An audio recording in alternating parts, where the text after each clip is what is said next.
We have today a very exciting guest. We have Lola Méndez, one of rock star travel journalists and journalists who writes not only about travel but other topics as well. And we'll dig into that as well during the conversation today. But honestly, Lola, I've been fangirling you for a long time. And I'm so glad that we made a connection at IMM, I think last year and then this year as well, and finally have you on the podcast. Welcome. I'm super excited to talk to you today. Thank you so much for having me. It's an honor to be here. I'm a big Awesome. fan of your work as well. Oh, thank you. Yay. Fangirling both ways, all the way. That's awesome. And you mentioned before we started recording that you are based in Puerto Vallarta, which is where you are right now. How is the weather over there? Beautiful. It's warm year round for me. My local friends wear jeans and winter coats in the winter, but I'm in my bikini every day. So I'm I happy. love it. I love it. Yeah, I can't wait. I'm moving to Barcelona soon, hopefully, fingers crossed. And even though I think Barcelona still has kind of colder weather in the winter, but I'm excited to get away from Chicago winter at the very least. Absolutely. I was there one year over New Year's and I wasn't wearing a jacket. The weather was beautiful. In It's Puerto gonna be Vallarta. no in Barcelona. Oh, in Barcelona. Oh, Hmm. good to know. And when Okay. you're cold, there's always cava. I know, right? I love kava, so I'm excited for that. Cool. Well, let's jump right in. Your story for USA Today, a pilgrimage to the goddess of fertility, which I loved that title, by the way. It's just such a wonderful story, and in it you describe your journey of getting to know Hathor, the ancient Egypt goddess of fertility, who was sometimes appearing in human form, sometimes in the form of a beautiful cow. And in that story, you're also talking about how that journey guided you to motherhood. And as someone who is currently thinking about motherhood, that was so beautiful, and I loved reading it. But tell me, what do you love about the story yourself? Well, not quite motherhood. I'm not a mother yet or anytime soon. But that story meant a lot to me. In the last 2 years, I've written quite a few articles for USA Today for the travel section, which Hmm. had been a big career aspiration of mine for quite some time to write in black and white in newspapers. My Hmm. editor there is Josh Riviera. He's really wonderful. He's Latino. And he had initially reached out to me a few years ago asking me to write about Uruguay, which is where my family's from. And it was a huge honor. And he's since let me write about really things that are really important to me, such as what to do if you're sexually harassed or assaulted on an airplane. But this story in particular is really special to me because I thought there was no way anybody would pick it up because it was such a personal journey. And it wasn't necessarily a travel log. You know, I mentioned various sites in Egypt where I started to notice that I was seeing Hathor repeatedly, but it wasn't a traditional guide. It was very out of the norm of what a travel section of a newspaper would publish, but he let me go for it. And I got such great feedback from readers about the piece. So Oh, it I was love it. nice to see that, you know, the connection between travel and all aspects of our life. You know, I didn't expect, I called the piece a pilgrimage to Hathor because it's very unexpected for me. I had never heard of her. And I grew up being fully obsessed with Egyptian mythology and gods and goddesses, but had never come across this goddess before, who Interesting. represents so much more than just fertility. She also represents love. Some say she represents alcohol. So it was really fascinating once I started to see that everywhere I was going, she was there. And that, in fact, the last temple I visited was the temple erected in her honor. So it was kind of a standout piece for me because it was personal travel. USA Today doesn't take press trip coverage. So I didn't necessarily have the push from a PR person to land a story to write about it, but it was something that was so personal and important to me that I hoped other people could see themselves in and find some inspiration in. And you know, the struggles that we face as people with uteruses has been happening for millions of years, right? And so to feel connected with women from thousands of years ago is very empowering. Hmm. Absolutely, yeah. And I felt that. I felt that connection. Thank you. It was really lovely for me to read your piece because I'm also um, fascinated by ancient Egypt. So it was beautiful, and I think I've heard of Hathor maybe once or twice before, but never really in depth. She doesn't really have, like you said, she doesn't really have that same, I guess, profile as some other gods in ancient Egypt pantheon. which is kind of interesting why that is. I don't know. Did you come across that in your research or in your travel in terms of why she's not as high profile? Why not? Why don't more people know about her? I don't remember the exact dates, but I did come across it. But she, I believe, was quite important in ancient Egypt. And then her worship filtered into Isis's worship in the next Interesting. Uh-huh. generations. But I'm not an Egyptologist. I'm not a historian. So off the top of my mind, I don't necessarily remember the exact era that switch kind of happened. But Interesting. that's what happens across many religions, and in Peru, you'll see paintings of the Virgin Mary with a dress like a triangle. And that's because that's how the indigenous people who were forced to convert to Christianity were like, okay, so Mary's kind of like Tierra Madre, Pachamama. And so she's a mountain. So the dress is really a mountain because people find a way to have found ways in the past to stick to their animist beliefs, even when they're being forced to convert to another religion. And we see Yeah, that across Christianity, across the globe. definitely. Yeah, a lot of the in Northern Europe, which is kind of the area that I'm familiar with, because that's where I grew up. A lot of those sort of pagan traditions have migrated into Christmas, into celebrating Christmas, which is also really interesting. Well, cool. So, how did travel first come into your life? And sounds like you are you said you grew up in Uruguay. You spent some time in the U.S. Now you're in Puerto Vallarta. So it sounds like you were always kind of moving around. But how did you first start traveling, and then how did you start, or how did storytelling and journalism and writing come into your life as well? It's a long story. I grew up mostly in the US. My father was from Uruguay, so I essentially had a passport from birth because we would go to Uruguay every few years to visit. When I was 3, I moved to South America to Uruguay. We moved back to the US when I was 5. So although I had the immense privilege to be traveling every few years outside of the US, I was only traveling to Uruguay purely to see family. So it wasn't until I was 19, I think, that I ever went to another country other than the two that I was from. And when I was 19, I was switching universities from Los Angeles to New York City. I had a month off between schools, and my maternal grandfather, who had been a lieutenant in World War II, was a big cruiser. He was in his late 80s, and he was going on a month-long cruise around Central America. This was well before I knew anything about sustainability, but he invited me to go. And so I was 19, and I got to go to Panama, Costa Rica, Colombia, Ecuador, and Aruba. And because he was so old, he wasn't really getting off the ship. So I was kind of by myself, experiencing these places and going on excursions or just walking around by myself, and really fell in love. And it was comfortable for me because it was still in a language that I spoke. And then when I was 21, I went to Europe for the first time. I skipped my college graduation, and instead I flew to Spain. I was visiting some cousins there, so I had my first big solo trip. And then at 24, I went back to Europe and I visited my sister who was studying abroad in London. And we went to France. And France was the first country I ever visited where I did not speak the language. And it was so overwhelming to me. Unfortunately, my sister is completely fluent in French, but she had to leave a day early because she forgot she had a midterm. So I was by myself in Paris, completely lost. And people were actually quite nice to me. Like, people did help me. This is way before Google Maps. I had my MapQuest directions printed out. I was trying to go to a really famous cemetery to see, I don't even remember whose gravestone I wanted to see, but it was way outside of the city and it was such a mess. And then a year later, I resigned from my career. I was a publicist in the fashion industry in New York City. And I just knew I wanted to do something different. It's actually coming up on 8 years next week.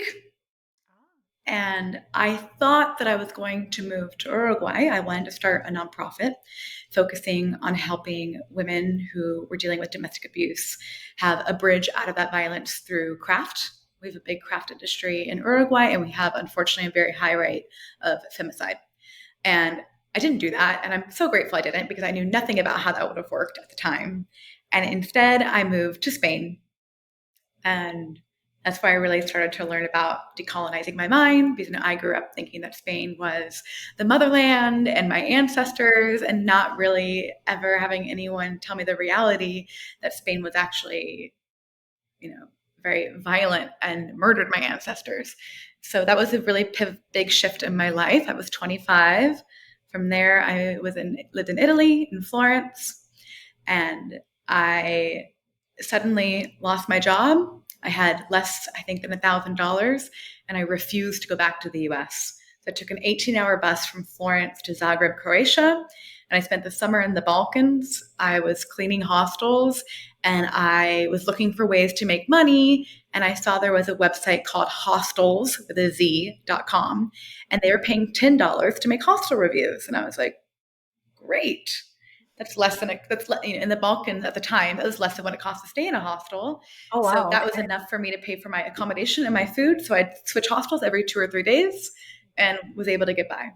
And then in a Facebook group for female travelers, I saw a post from Alex, who is the owner of Travel Fashion Girl. She's El Salvadorian. And she was looking for people to write packing guides to various cities around the world. And I was like, well, I've worked in fashion for over a decade. I'm packing my suitcase every 3 days. I can do this. So that was my first byline article, and it was a packing guide to Uruguay. And I really only wrote for her for about a year. I was making 5 cents a word, which I thought was wild that anybody would pay me that much to write. And then I just couldn't believe that I was making a nickel a word, which I now know is a very bad rate. It's funny how our perspective changes, right? Because now you're For like, I'm sure. not taking that rate because it's such a low rate. But when you started, you're like, yeah, somebody's paying me. Totally. And at that level in my career, it was absolutely an appropriate rate for me to be making. I had no experience. I had no idea what I was doing. She taught me so much. And then I believe I was in Thailand and I met a writer who was in binders. And I was like, what is this group? Because if you remember, I was a publicist. So I already had contacts with editors. I already knew the email configuration for Condé Nast, for Hearst, for Meredith, for all these different publishers. But I hadn't been pitching them because I thought I had no business doing it. I didn't go to the journalism school. I didn't have clips in big publications. And this writer I met, who's now, I think, the editor-in-chief of a publication, was super encouraging. She's like, just do it. So I just started doing it, and I started to write for some very low paying publications like Matador Network, which at the time paid $40 an $40 an article. article, Yeah. yes. And I wrote some really, really important pieces for them. I wrote a piece about the Rohingya crisis in Myanmar that I spent at least 40 hours on. I was, reading reports from the human rights organizations, and I was made $40. So I basically made $1 an hour for that piece. But I'm still very proud of it. And I wrote another piece for them about how to interact with children who live on the streets in India. I spent 6 months living in India working with nonprofits there, and noticed that people hand out candy or this or that rather than taking a banana, a water bottle, some maybe protein or fiber dense crackers, and that people just, there wasn't malintention with that, right? They thought they were doing a nice thing. But I thought it was really important to educate people on how you can truly help these children and not harm them, you know? So, and from there, obviously, it's just taken off over the last 6 or 7 years. And it's my full-time job now. It's the only stream of income that I have. And the last year or so, I've been focusing mostly on travel writing. I missed it a lot in the pandemic. I did manage to still write a lot of travel pieces the first few years of the pandemic, but I really want to get back into that more than other topics, which I do enjoy writing about, but travel's the most fun because you get to go to places. Yeah, and we'll get into that because I actually had a specific question for you about, writing for topics other than travel. But first, it sounds like your entrance was pretty organic and pretty serendipitous, even like you've met certain people along the way who kind of guided you, which is really cool. And kind of organically went into this. I'm curious because this is something that I come across often in people that I meet who are interested in this industry. And also myself, I've experienced this. It's like, especially at the beginning, you're like, and I think you mentioned that too. It's like, what business do I have pitching them? iterations of that are, I never went to journalism school. I never learned how to write. It's more like something that I want to do, but I've never studied it. So I guess what I'm asking is this imposter syndrome, right? That many of us are experiencing. Like, what business do I have pitching them? How did you overcome that, or how did you think about it? Yeah, for me, I realized that I had always been a writer. Yeah, I used to write plays for my family to act out during the holidays or short books. I loved doing research. I took AP history and English so that I could write all the time. And my first few internships when I was 17 living in Los Angeles, I interned for LA Metromix, which used to be a free magazine in the LA Times. So I worked on their fashion desk writing about events. And then I interned at CBS on The Young and the Restless. And I was writing a fashion magazine on a blog spot, like 2007. It was horrible. Wow. And then the fashion magazine was actually on the TV show. Oh, So wow. my Okay. first, work experience outside of gig work in high school was in writing. Mm-hmm. And as a publicist, you write constantly. I mean, you receive the pitches. It's not quite as creative, Right. but I was constantly writing. The more I mostly felt pressure from peers Mm. who didn't appreciate someone becoming a journalist who didn't go to journalism school. Like I felt a lot of pressure from other people kind of telling me I didn't belong. And I just ignored it because I was seeing that my stories had value, that I had interesting perspectives on the places I had been. And most importantly, I never centered myself. Mm. Every piece I write, I highlight the voices of the people I talk to in that country. I don't Mm-hmm. really write about like my experience here or like what I thought about this place. I don't really Mm-hmm. think that's appropriate or interesting. Unless I'm Mm-hmm. writing about places where I've lived for years, like Uruguay. Mm-hmm. Mm-hmm. No? And I now do consultations with writers about the business of freelance writing. And many of the people I've worked with have gone to journalism school and did not learn how to pitch. They Yes. learn how to apply for staff jobs, to be in a newsroom, to be, pitching amongst other writers, getting assignments and tackling them, which is excellent. But that is not how it works when you're freelance. And this industry Mm. is so unstable that I Yeah. truly believe you are likely to have more financial success as a freelancer. Well, you're not worried about being laid off. Obviously, when editors get laid off, it puts a big dent in freelancers' work as well because we no longer know who to pitch. I've been doing a lot of follow-ups today, and I've had at least 10 bounce backs from editors that a week ago were out of publication and now they're not. And I didn't know that, right? So it makes it difficult as a freelancer too. But I also have 1,000 other publications I can pitch that story to. You Yeah. know, so I don't know if I would ever be on staff. There are obviously huge privileges with being on staff, and it probably makes it much easier to go on a press trip, for instance, where you can have a confirmed assignment, a guaranteed coverage. But for me, the lifestyle dip of having to potentially live in the US, to work 40 hours a week, to have 2 weeks vacation, just absolutely not interesting to me whatsoever.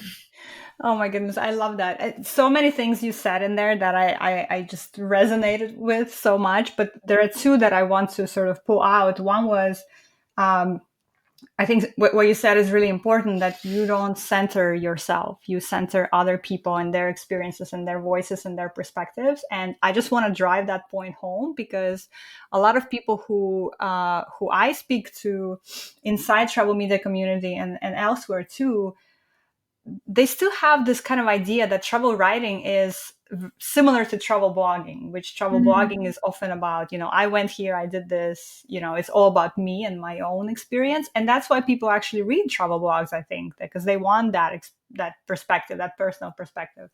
But for travel writers, right, it's almost never like that. Outside of those personal essays that we just mentioned, it really is that the focus is on the people, places, stories that you uncover, and that's just so important. And I love that you mentioned that.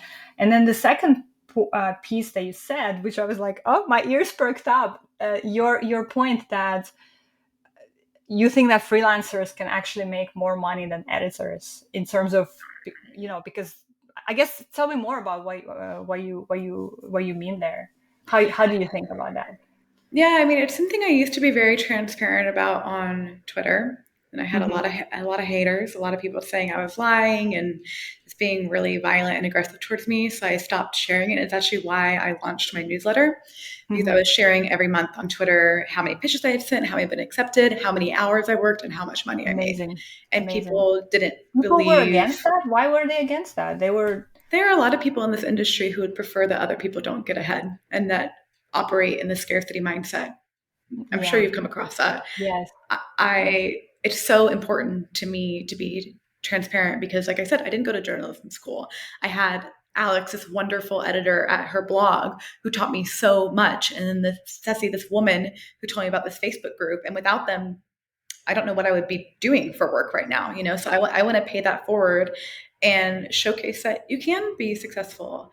Granted, I have lived outside of the US for 8 years, so I don't pay $3,000 a month in rent, and I wouldn't be able to maintain my work life balance should I live in the US. But I work usually less than 10 hours a week, not including press trip Amazing. time. But Amazing. and press trips are obviously work, they're not free travel. It really irks me when people are like, I'm on a free trip. It's like, oh, you don't have to do anything in return? Like, wow, how did you get that?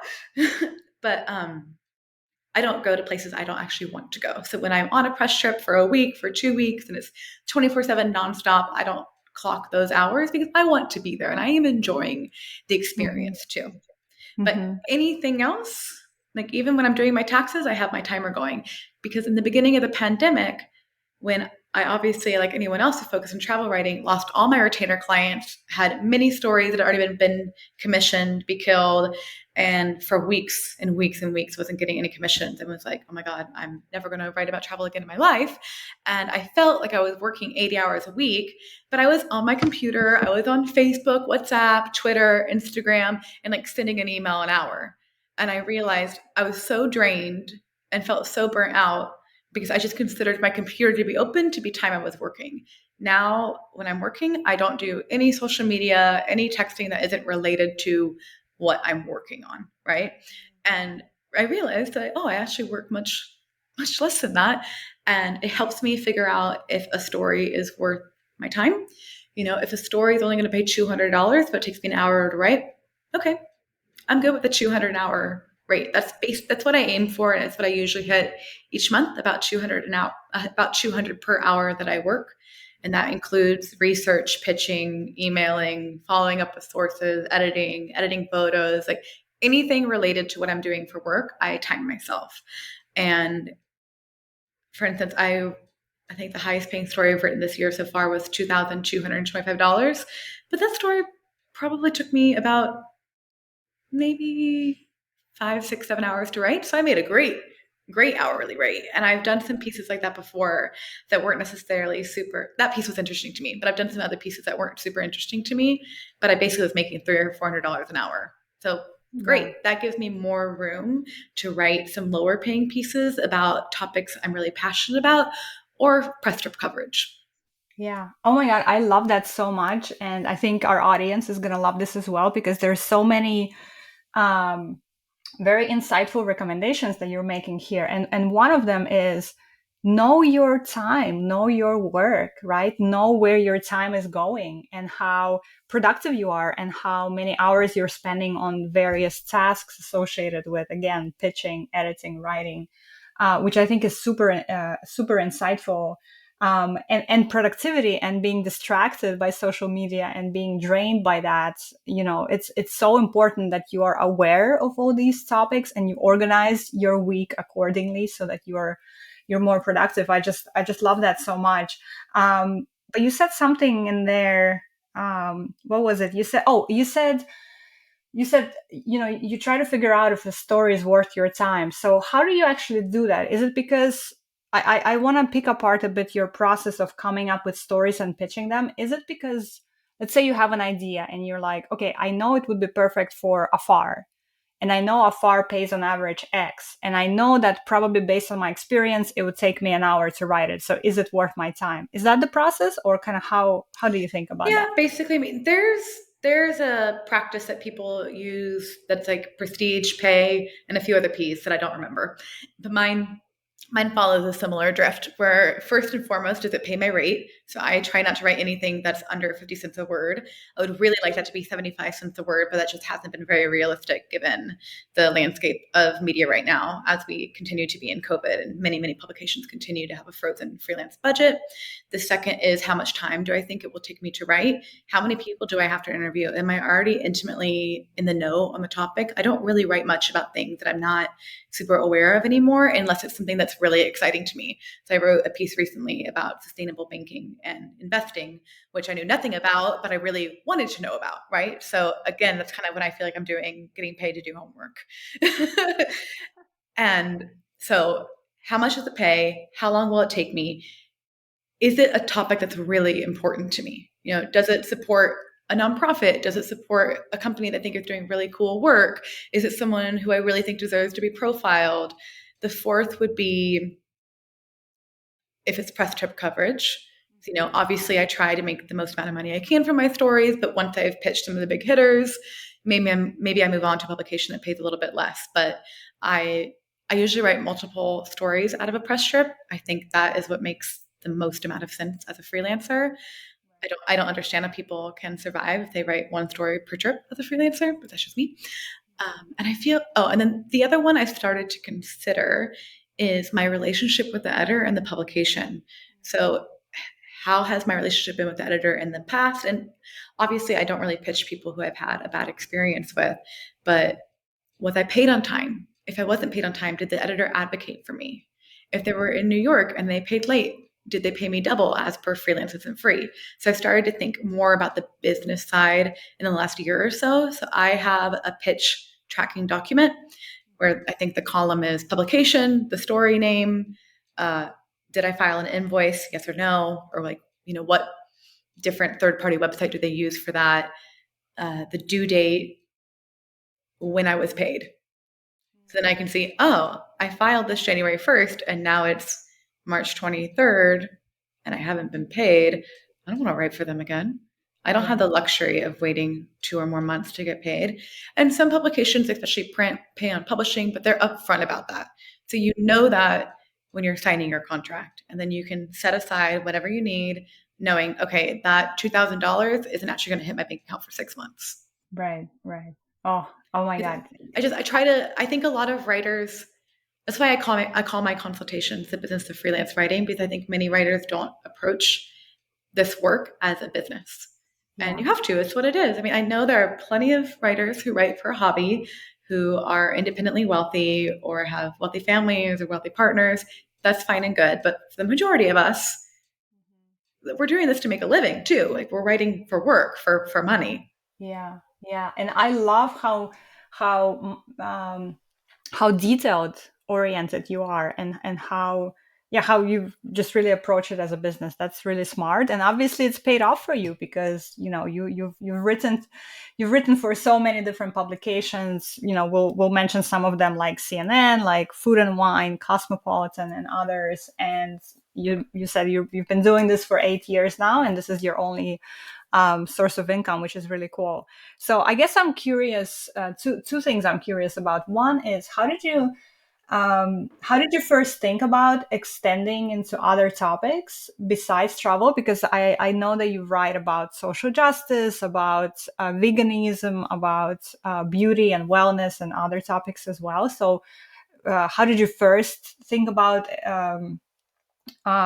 expanding into those, and was it easy, the process? Is it the same, I guess, process of identifying publications in those verticals and pitching them, or does it differ from travel in some way? Prior to the pandemic, I dabbled a little bit in other verticals, and a lot of it would be rooted in my own personal experience. So I had written a bit about issues related to like the Latinx experience in the United States. A lot of what I wrote that was outside of travel were personal essays or really interesting stories that came across my inbox from publicists that I decided to pitch. And so then in the pandemic, when travel, the first few months of 2020, for 6 months, nobody had budget for that. So it was out of necessity, that I had to pivot in order to survive, right? And like a lot of writers, I started writing about COVID and it was awful and I hated it. But I was very fortunate that I wrote quite a few pieces for Self. They were doing a series of Q&As with people who were doing really amazing work in the pandemic, whether that be, I interviewed a friend of mine who's an anesthesiologist nurse. So, she was coming face to face with people who were so sick with COVID, they needed to be incubated. She was at such a huge risk. I interviewed an alcohol distributor, like liquor, that was then making hand sanitizer and distributing for free in their community. So that was really cool. And then I interviewed a high school, well, really grade school friend of mine who is an emergency room trauma one nurse and was 6 months pregnant when the pandemic started and decided to continue working. And I wrote that for ELLE because I was really desperate to write pieces that would get people to care. And I don't know what could make someone care more than a young pregnant mom who's saving people's lives. No? So that was really important to me, but it's also super, super depressing and draining. So I think probably about after a year, I started to stray away from COVID and focus more on what was happening in social justice circles and also in sustainability. I really feel like my portfolio in the sustainability factor built up quite a bit in those first 2 years of the pandemic, which I'm really grateful for. I wrote a lot of sustainability pieces for Arc Digest, for Parade, for Reader's Digest. So I really enjoyed that. And sustainability is very important to me, and it's both personally and professionally. It's something I'm thinking about all day long. I think it comes across in most of my writing. I believe everything can be more sustainable. It's challenging. At IMM, I talked to a friend of mine who's an editor who just told me how sustainability stories aren't doing well on their site, that their readers just aren't clicking on headlines that are about a sustainable guide to the city. And that's really disappointing. And I know obviously publications are driven by their readers and what they're going to click, right? So even though this editor is super, super eco-minded, she has to commission what's going to work out well for her publication. And that comes down to society, right? That if readers aren't interested, it's really scary, honestly. But I also just landed my first piece for Vogue, which will be a sustainable guide to a city. So Yay. It's possible. You just have to keep pitching it. Yeah. Do you think it's because people are tired of is it like a fatigue of because I read an article on this where I think there was some research that it's not that people it's like they feel helpless, they're like, well, what can I really do? It feels like, you're giving me a responsibility, or you're giving me the pressure of changing something where it's like the big oil and gas that needs to change. So I'm not even going to click on this. Like, how do you think about that mindset? That train of thought is really disturbing to me. If we don't think we can make changes in our lives, I can't imagine what kind of life that must be to live. And of course, those big oil companies or, the H&Ms of the world, they don't have a business if we don't buy from them. Yeah. Consumers have power. That I think a lot of the conversation about the largest polluters being this company or that company, it's important for us to be aware, but those companies don't exist without us. That is so true. I think that people I've written about eco-guilt, which I think is different than just being, oh, there's something I can do, because there's so much you can do that doesn't make a negative impact in your life at all. I mean, and I know it's simple and a lot of people don't think it's enough, but something as simple as having a reusable water bottle, this one was gifted to me, but you buy it once. So you're also saving money because you're not buying 2-3 plastic water bottles every day. And if you live in most places in the US or Europe, you have potable water in your house. Yeah. So it's not only cheaper, it's also elevating your life, because when you travel and you buy plastic water bottles, there are some places that refill them and close them very, very tightly, and you don't know that. And they might have refilled them somewhere that doesn't have potable water that would be suitable for your gut biome because you're not familiar with the water of that place, right? So you might end up getting very sick from buying a plastic bottle of water. Where if you have your reusable water that you're refilling from a big jug in a restaurant or in your accommodation, you're going to be fine. The same comes down with something like, I lived in Southeast Asia for 4.5 years, and I always took my own chopsticks because the number one reason why people get food poisoning is usually from the utensils, not the Interesting. food. I didn't know that. Yeah, because okay. If you've been around Southeast Asia, the utensils kind of get tossed in a bucket of soapy water and then pulled out. they don't have time to be like deep cleaning them, right?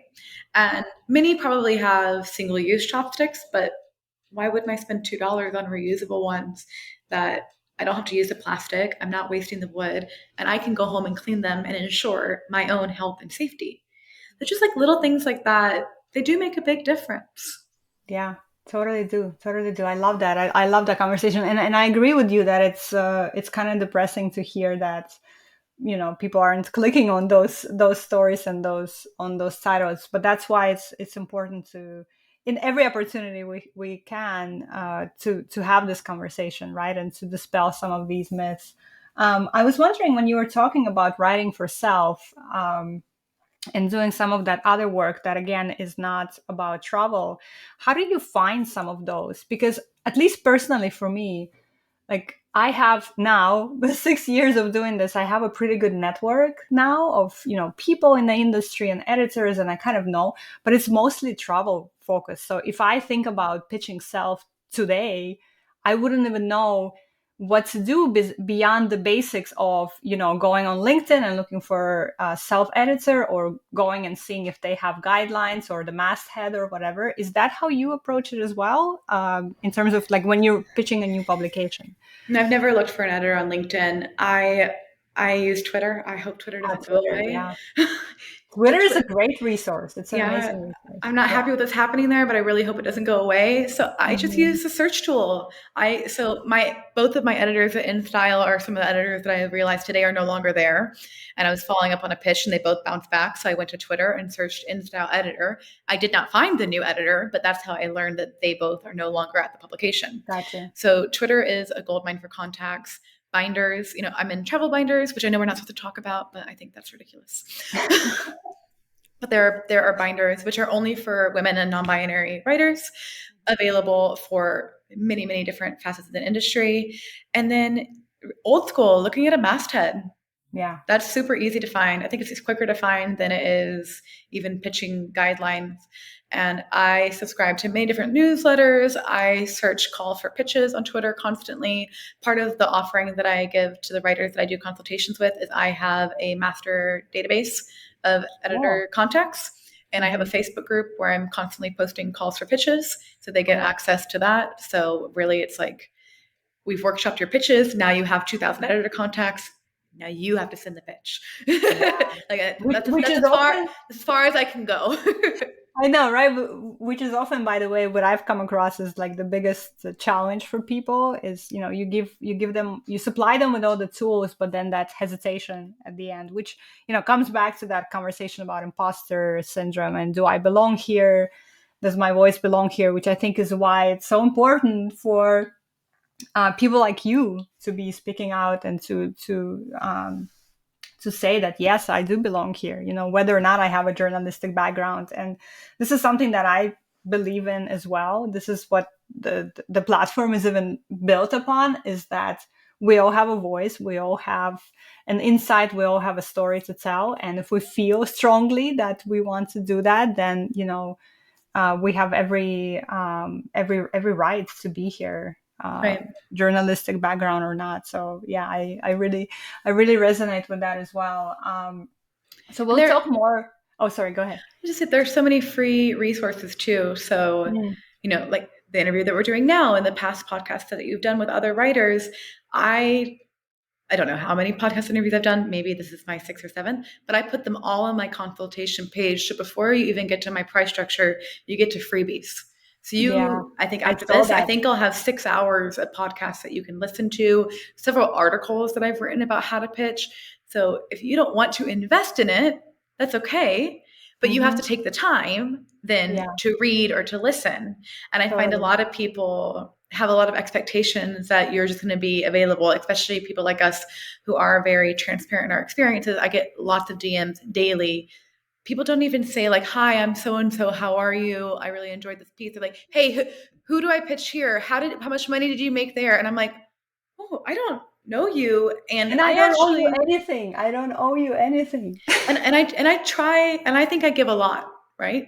I think I give a lot. And that was actually the whole reason why I started my consultation service. And I Hmm. did it for a year first with some friends. like some blogger friends who wanted to start writing for publications. So I like tested it out to see how it would go. But I did it because I would spend so much time answering these DMs. At the end of the day, I hadn't actually worked on my deadline. Yeah. But I love to help people. It's so gratifying. It makes me feel so good when I've worked with a writer and they have landed a story and they're like, oh my God, I can do this. Oh Yeah. my God, my voice matters. The story that I want to share matters. Yeah. Yeah. It feels so good to help that person get there.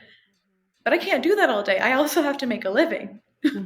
Absolutely. Absolutely. Oh my God. I love that we're talking about that right now, Lola, because same. And it really irks me, to be honest. So, hey, if you're listening to this, podcast listeners, and you decide to DM anyone, not just me or Lola, but anyone, please just at least show courtesy, right? Like that always kills me because I DM people too a lot of times, but I would never DM somebody like, hey, what did you do? Or like, hey, what about this? No, at least like say hi, so and so, how are you? Like just basic stuff. But a lot of the DMs that I get are exactly like that. It's like they're acting like I owe them something, and I don't. I really don't, and I feel strongly about this.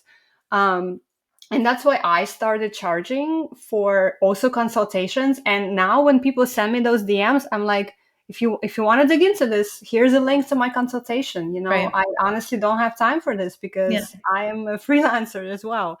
But I want to say that, and we will link to, of course, we will link to Lola's story about Hathor, and we will also link to that amazing page of consultations that Lola does, because I was checking it out and I saw that paragraph of freebies and I was like, hot dang, this is amazing. And I actually sent one of your articles to our group, our circle, because we have a membership, and I sent it to them and I'm like, hey guys, read this. This is gold. This is really good. So it's amazing that you put those resources together. So listeners, definitely check it out. We'll link to it in the show notes. And that's really awesome. And I think that's why I also wanted to speak to you and bring you in for the podcast, because that spirit of sharing and of empowering and of bringing in more people into the industry is amazing, because for such a long time this industry was such a closed industry. You had no idea how to enter it. You had no idea how to navigate it. I think you and I both experienced this because we started at about the same time. I started 6 years ago, and even then it was pretty hard, and there was no guidelines. Like you couldn't find what publications want. Now they're becoming more transparent, which is cool. But yeah, I think it's so important that people who want to enter it are able to enter it, right? Yeah. And I obviously DM people too, but I DM industry friends that I have an established rapport with who Yeah. know I will give them whatever they're looking for. That, I have zero interest in transactional relationships in my personal life, but in a professional setting, it needs to be a give and take. So Yeah. whenever I ask someone for a contact, I say, let me know what you're working on. Yeah. Let me know what you need, Love it. or DM Love me it. in the future, or like look at my Yeah. portfolio. And if you want one of those contacts, let me know. And I feel Love really it. fortunate to have a really strong community in this industry who will answer me when I am looking for an editor contact. And I never would message them first. I would always look for it myself first because I Yeah. respect their time too. But I always make it super clear, I'm asking for this and I can offer you this. Yeah. Oh, I love that. I love that so much. And you mentioned community, right? This is so important because also it's been my experience, especially in the beginning, like you said, that it was very cutthroat. People didn't want me to succeed, or not even so much that they didn't want me to succeed, but it was more like nobody wanted to share. And that scarcity of, well, if you're successful, that means you're taking away from my opportunities. And I honestly, like 100% do not believe that, because I feel like all the stories that we're pursuing are so unique to us. Like what I'm going to write and what I want to say will be so different from what you write and what you want to say, because of all of our like lived experiences that we bring to this. So I never see all of us as competitors. I don't know, and even in, even let's be just completely like on it, transparent completely here. Like you do consultations, I do consultations. Michaela Trimble, who I had on the podcast, does consultations. Christine Chitnis, who I recently had on the podcast, does consult. We all do the same thing that we could, perhaps provide to people. I will never say, oh, I'm not going to have her on the podcast because she's competing. She can do consultations. I can do.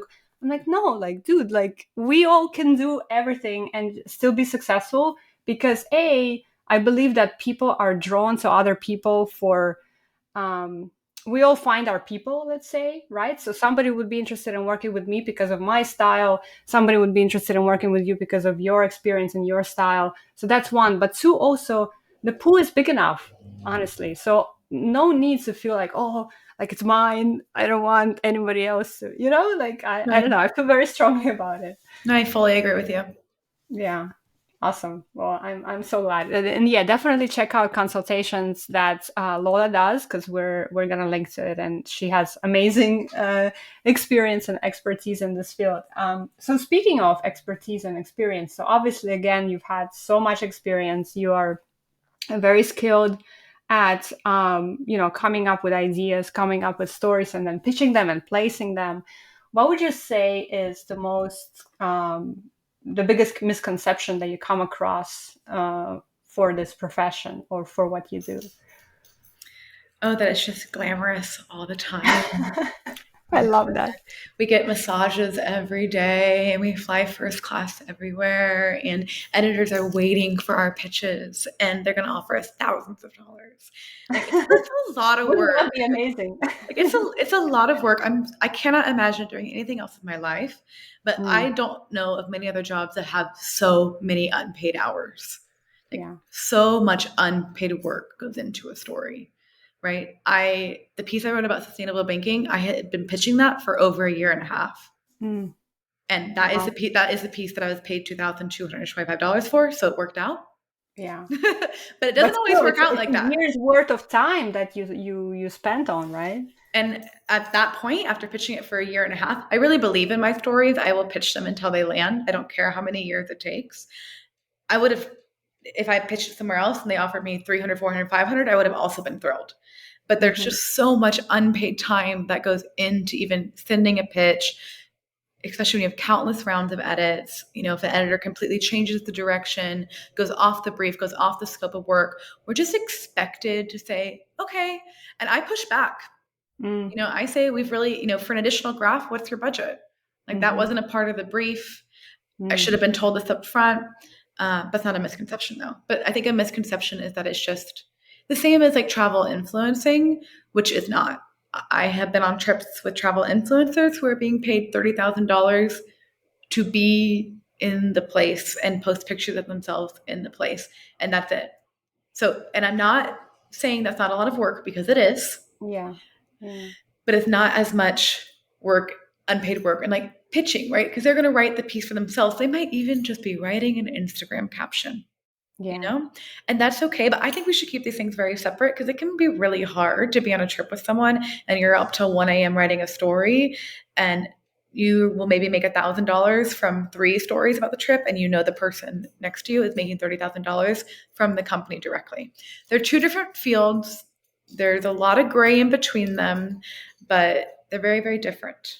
And I have moments where I regret not going down that path, because I think it would be much more lucrative. But then I remember that I'm very grateful for the platforms that I have, and that I get to write about really important topics for major publications, and hopefully get that information in front of thousands and thousands of people, where I might not have that same ability should I just be creating content for myself. And that's what feels good for me personally. It's funny that you say that, because that was actually going to be my question after hearing that. It's like, why not go into that, and then if it's that much more lucrative? My cousin does influencer marketing for a beauty brand, and she's like, do it.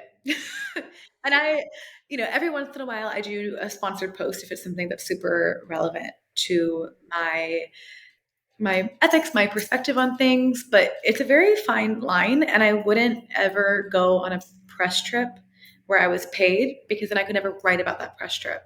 Yeah, and if editors were to find out that I've traveled as an influencer where a tourism board paid me, that might get me blacklisted. And do you really think, even though even though you wouldn't be pitching stories from that trip, but just the fact that you took that trip as an influencer, you think would hurt your journalism career? I know that. I've been told that by editors. Really? Interesting. I've been told. And at the end of the day, I think what will be long lasting for me is journalism. We don't know where influencing is going to go. I really implore people who are taking that path to focus more on their own personal website, their blog, because we don't own Instagram, Twitter, Facebook. That can go away at any moment, as we've seen with all the uncertainty around Twitter the last few weeks. And, you know, Instagram and Facebook have broken down more than ever, it feels like, the last few years, that we don't know where that could go. And so if you spend so much time building that and it disappears, that's awful. But you own your website. Right? Totally. Like you own your website. So I think if you're going to go the influencer route, of course you have to build up a big following on social media. But I would say put your energy into your blog. And I also think it's very important that we talked a little bit about this, the difference between writing for yourself for a blog and writing for yourself for a publication. And editors are aware of that too. So if you've only ever blogged, you're going to have to prove to the editor that you can write to a different tone and voice outside of your own. Because when you write for your own blog, you're writing probably the way you speak. You know, you're sharing what you need to share. If you did a campaign with the tourism board, they're probably funneling some talking points your way. You know, they might have even ghostwritten the piece for you, and then you just put your name on it and like add in some euphemisms that sound like things that you would say. But an editor's going to know that. And so the biggest difference to me between a journalist and a blogger, it's a journalist. I just counted. I received 21 1099s this year, and plenty of publications that don't owe me a 1099. I saw that tweet that you posted about that. Yeah. So I don't know the exact number, but I probably wrote for 40 publications this year. That's 40 different voices, 40 different tones, 40 different style guides that I have to adhere to. If it's a personal essay, there's some more room for it to be like Lola's perspective, but it's usually not. It's usually writing to the tone, and that can be really, really challenging. Like I still struggle with writing in a super, super conversational tone, and I really, when my piece gets really dumbed down, that's not a nice way to say it, but that's what it feels like, right? And I don't think I write in a way that is inaccessible. I can't stand journalists who use these big words that nobody knows what they mean. That to me is not good journalism. Good journalism is that people can read your piece and understand it, right? Good for you. You know some big words. Okay, put that on your Instagram if you really need to like be like, I read the dictionary today. But you want people to be able to read your piece and understand it. So you need to write in a way that is digestible for the average person. So good. So good. But not dumb and down, like you said, because we also want to treat our audience as a smart audience, right? Sure. And write that way. I love that. That's such a great point that I think we don't discuss enough. That difference between, because we occasionally talk on the podcast about the difference between travel blogging and travel writing, but we've never actually talked about it from the point of, as a writer, you have to adjust to each publication's tone and voice and guide. And that's such an important point as well. There's something else that you said that I wanted to kind of follow up on, which is you are, sounds like you are more optimistic about the future of journalism, maybe, than the future of content creation, which I don't know if I got you right, or at least that you are optimistic about the future of journalism, which is not a take I hear often, right? Most of the time, we all talk about the rates declining. We talk about advertising revenues drying up for publishers and how they're struggling, they're folding, and all of that. But sounds like you have a much more positive outlook. So tell us more about that. Yeah, I mean, I've seen my earnings increase year over year. The first few years, they were doubling every year. The last few years, they've plateaued a bit. But I also don't limit myself to only the Condé Nast and the Hearst and these big publishers or these, bylines with a lot of clout. I pitch first who's going to pay me the most. I love that. This is my job. I love that. This is my job. Like, for instance, I had the opportunity to write for a publication, a huge travel publication that I've never written for before, but they offered me $150. And I was like, I'm not going to do it.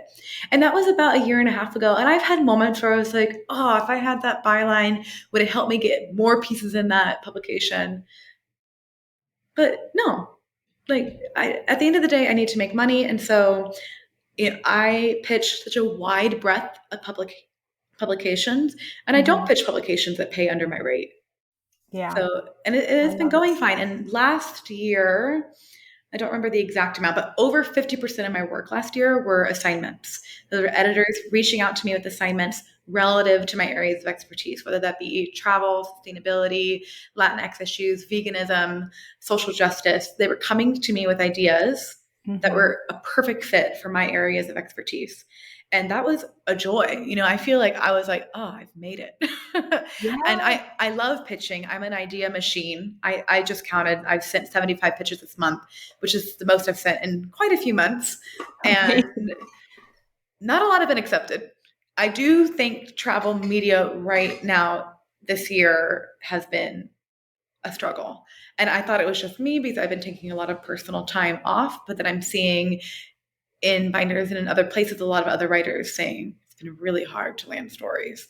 So I don't know if the industry, like having just one topic you write about is very lucrative, but in a way I feel like I have diversified my income.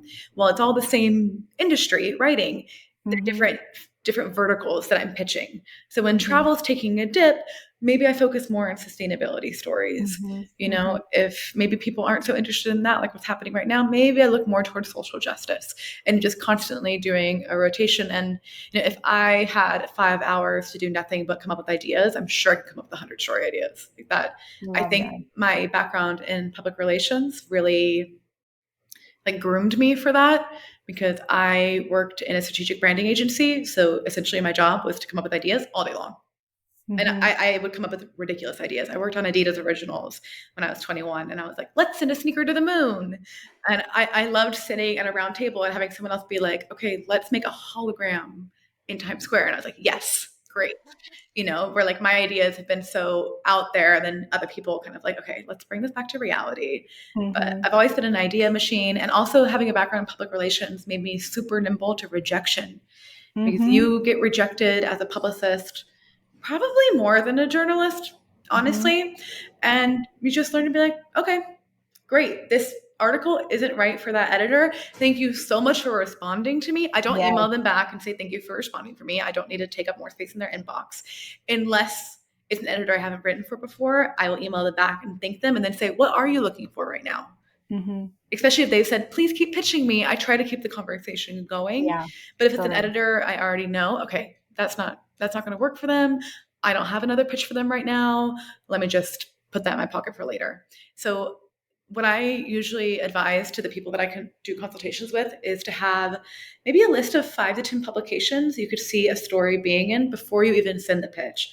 So that when that rejection comes in, you're not completely devastated. You're like, okay, number 1's a no, let's try number 2. Yeah. And I try to follow up in a dream world 3 times in a month. So once a week. Sometimes it's 3 times in a year. That's just realistic. And then after 3 times, if I've heard nothing, I move on. There are thousands and thousands of publications, and there are thousands that pay well. That I would love to write for Condé Nast Traveler and Nat Geo and Travel and Leisure and Rob Report. I think those are the one, and Sierra, but I haven't yet. But they're not the only publications out there. I pitch them constantly. I'm going to be in them, but I'm not letting myself be like discouraged. I pitch them to other publications, right? And I also think that many writers see those prestigious publications as the end all be all. And if you don't write for them, you're not really a journalist. And I think that's really unfair. And I have a lot of respect for those publications, and I really do want to write for them. But sometimes I see their newsletters and it's like 10 things to do here. And I'm like, I sent them such an amazing feature that no one else has ever thought of. And they didn't pick up on that. But even those prestigious publications have to get clicks. They have to adhere to their advertisers. They need to make sure they have readers coming back time and time again. So I've actually been trying to send simpler ideas to those publications to see what happens. And then I've noticed that a lot of the publications do post a lot of personal essays where it is the writer centering themselves in an experience. So I plan to do that with some trips I was on recently. Like I want to write about my experience in Tanzania as someone who'd never been to Tanzania before, and like what that was like. And of course, then interview the people that I met with, but have it be more of like a personal narrative dialogue, folding in also with a like kind of a trip itinerary or like what to do there. Because I'm seeing that that's what a lot of my writer friends have been doing. So I try to constantly be reading publications.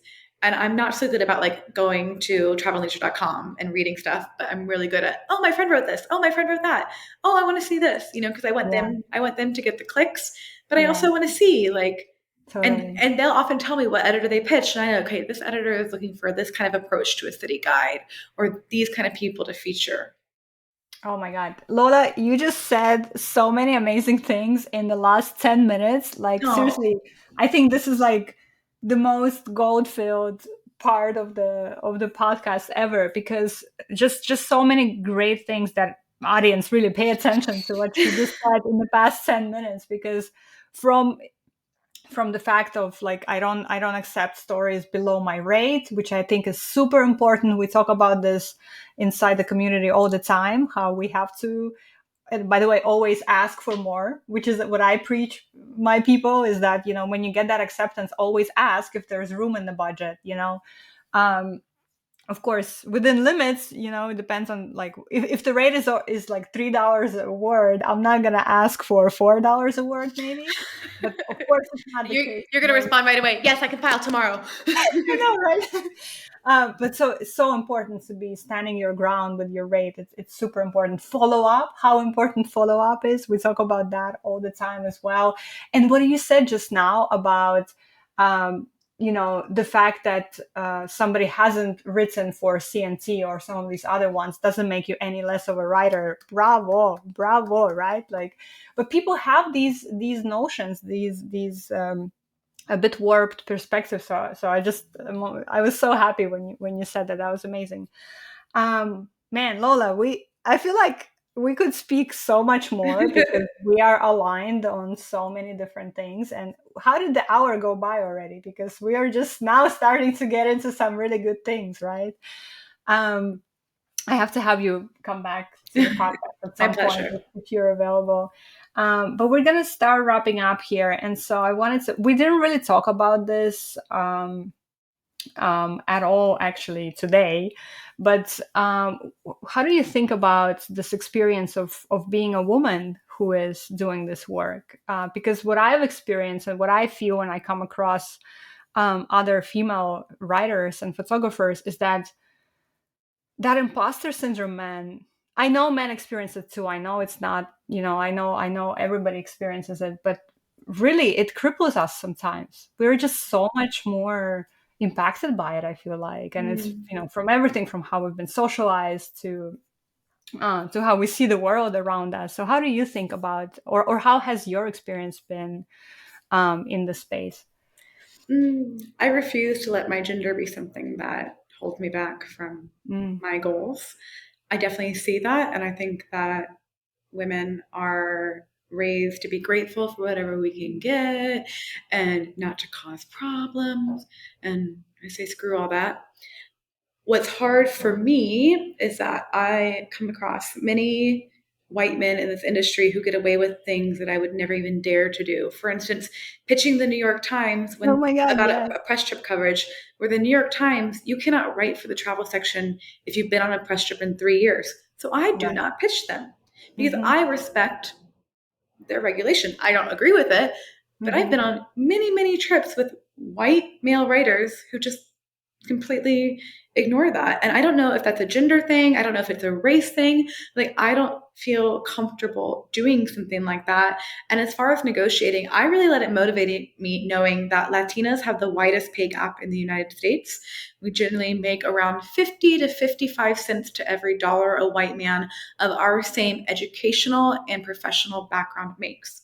So I asked for double because Mm-hmm. I think my white male peer is asking for that number. So why Yeah. shouldn't I make it too?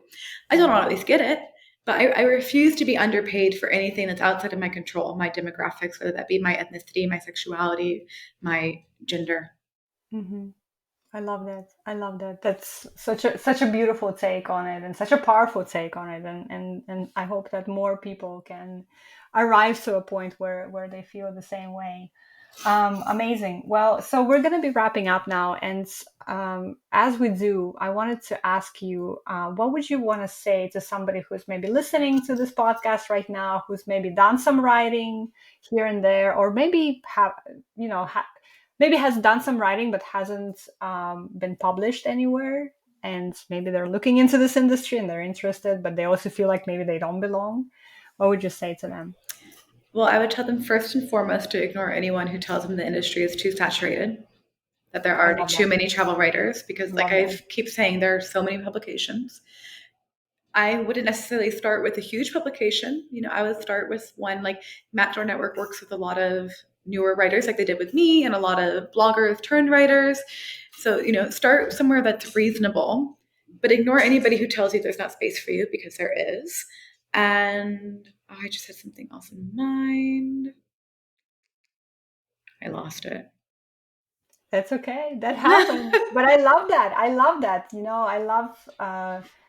I love what you said about ignoring all the naysayers, because there will be naysayers. And actually, a lot of the naysayers are in here as well, Sure. right? What the other thing I thought of, you were talking about someone who maybe has been published. Your pitch is a writing sample. Mm-hmm. So the quality of your pitch shows the editor the quality of your draft. So when I'm workshopping pitches with my writers that I do consultations with, they often have a really great idea, but they haven't linked out to any sites. They haven't talked about who they're going to interview. They haven't talked about why the story is important now. So you need to cover the who, what, when, where, and why, the same as an elevator pitch or a media alert. And once you write that pitch, it gets rejected, you can just keep sending it. If you get feedback from an editor, take it to heart and update your pitch accordingly. Editors do not owe you feedback. They don't even owe you a rejection. So getting any kind of response is a win. Yes. It's a win, Totally. Like, Totally. so yes, just that your pitch is also a writing sample. I just did a consultation with a writer who hasn't been published anywhere, but she came up with 3 pitches that she's so deeply, intimately familiar with that there's really no one else who could do such a good job on the stories as she could. And I think that's especially important for BIPOC writers to remember, Mm-hmm. that many publications are starting to realize, like, wow, we've hired a lot of white Americans to write about Central America. Maybe we can find writers in Central America. And that should have happened light years ago, but there is more interest in working with local writers. Yeah. Totally. I love that. I love all your recommendations. And by the way, listeners, you have heard Lola speak now on the podcast today, and her approach to writing, to storytelling, to journalism, and her philosophy. So if you like that, go ahead and check it out, and she can give you awesome consultations as well. Finally, last question I want to ask you, and it's a bit of a big question, but how would you start approaching that? What does it mean to be a storyteller stepping into their brilliance today? Wow.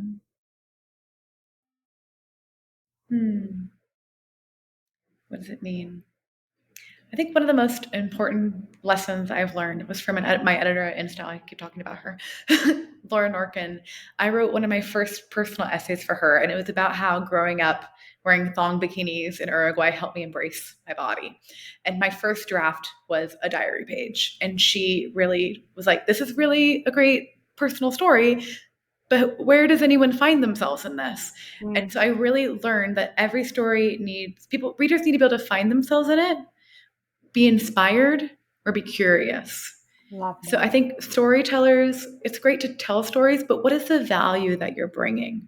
Not Mm, just to the publication, but to the reader. So mm, what is the difference between the way you tell a story to a friend and the way you tell a story to thousands, if not millions, of strangers? mm, And what do you want them to walk away with?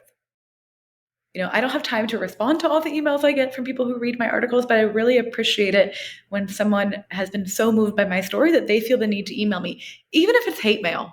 mm, Even if I pushed a button and they really got upset with me, like, yeah. I just wrote a very silly article about the vegan food that I love to buy at Trader Joe's. I got hate mail.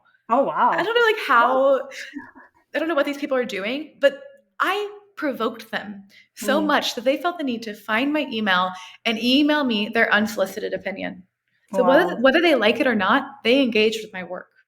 They Of course, did. I preferred, like, I got several DMs from people like, "Oh, I live by a Trader Joe's. I'd be happy to ship you stuff to Mexico." So nice. Of course, I prefer that kind of interaction. But no Hmm. matter what, if someone's reading your piece and engaging with it, I've done well. I don't read the comments on my personal essays anymore because they can be very vicious. when people leave a comment behind a, ghost 2561 @ and I would recommend people don't read the comments. And I can now tell pretty quickly when an email is going to be really nasty and I just delete it. But I usually honestly get a really good laugh out of them. Like they don't really usually impact me in any kind of negative way. Yeah, that's good. I'm so glad to hear that because that's important. Our mental health is important. And wow, listen, what a beautiful answer. And readers being able to find themselves in the story. I haven't quite heard it being put that way, but I love it. I love it so much. I will take that on with your permission, and I will be talking about it as well because I think that's just such a beautiful way to put how great stories can be, right? When readers can find themselves in it. That's really beautiful. Lola, thank you so much for coming to the podcast today. It was such a pleasure for me, really, to talk to you. And again, the hour flew by so fast. I don't know how. I'm really grateful for your expertise, your insight, all your knowledge that you shared with us today. I hope our readers enjoyed it. And please check out Lola, follow her on Instagram. Check out her newsletter. We're going to link to all of that. And keep on shining, Lola. Thank you so much for coming today. Thank you so much for having me on. I really had a great time chatting with you. Me too. Thank you. Thank you. Awesome. All right. Let me